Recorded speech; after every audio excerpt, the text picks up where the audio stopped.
So last summer, I had the privilege to be able to spend a week with children with all different types of mental, physical disabilities at a camp called Camp Dream Street, a place where my job was to give them the best week of their life. Before I got there, I didn't think or expect much from this, except that it was going to be hard and a long week, and I was questioning my mom on why she would make me go to this.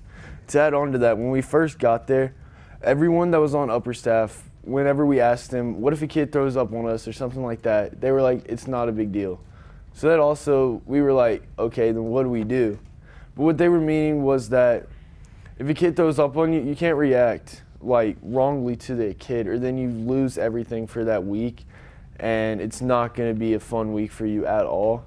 So you just have to roll with it and just say it's not a big deal, and just stay there and make the best of what you can.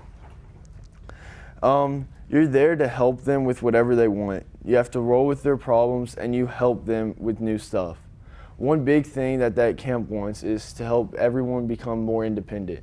Whether it's helping that kid learn how to brush his teeth on his own, helping that kid learn how to eat on his own, anything like that, the camp wants them to become as independent as they physically and mentally can.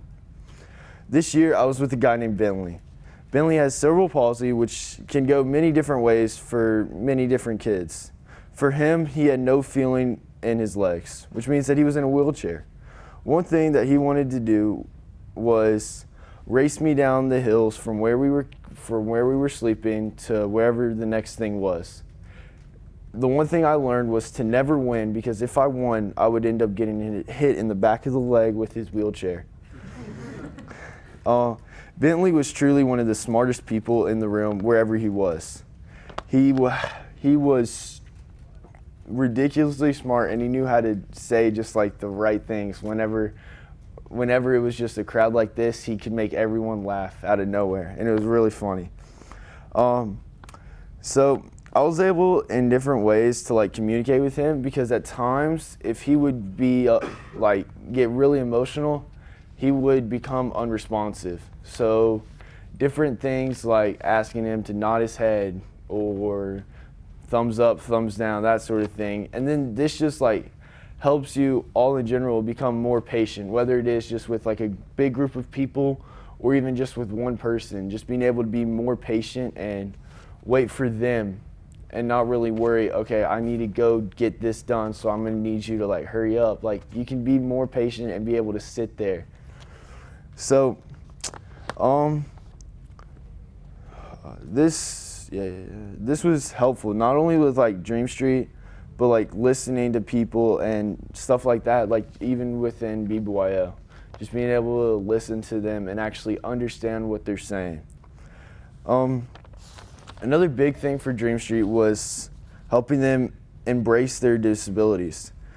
And with that, they become someone close to you, and Bentley now feels like a little brother to me. So like when I go back to Dream Street next year and I see him, it's not going to be anything where like it's going to be awkward. It's just going to be me giving him a hug and seeing whoever his counselor is and making sure that he's good with Bentley.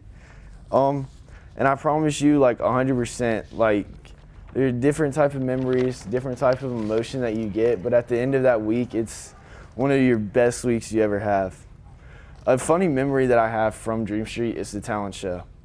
Each day after lunch, about 30 to 45 minutes, kids would sign up and do whatever they wanted. Bentley and his friend Corbin signed up to sing. Corbin's counselor was a friend of mine named Connor Rubin. Connor and I have gone to camp for a while together, and so of course Connor and I talked a little bit, like whenever the counselors could, and Corbin and Bentley were friends, so we hung out quite a bit. During the time after they went up there and they sung, everybody clapped for them as loud as they could. Bentley and Corbin turned around to me and Connor and said that we were the best counselors they had out of the 7 years they went there. During that, like Connor and I looked at each other and like we thought they were joking, but then they said it again at rest hour. We were like, okay, they seriously like thought we were the best counselors. You know, like that week we thought, Connor and I thought we were like doing terrible and all of that. But like for having them say that to us, you know, it was like a big thing, like, okay, we actually like did something good. You know, during rest hour, both me and Connor sat on the edge of the bed, and Bentley and Corbin were in the middle, just to make sure neither of them fell off.